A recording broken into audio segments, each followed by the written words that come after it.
Hello everyone, today we are going to learn the easiest and fastest way to exit all tasks at once, so let me first open several tasks.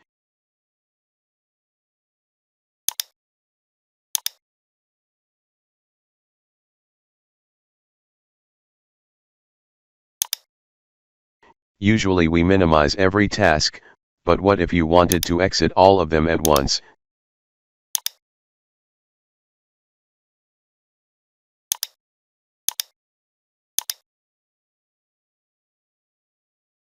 Now if you want to exit all of them at once, it's simple, just click on Start, and D, as you can see it's all been minimized.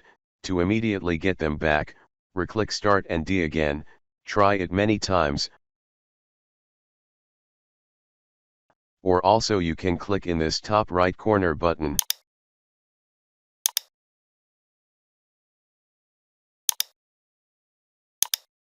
Just keep practicing these keys, over and over cause as you can see they are fast and useful.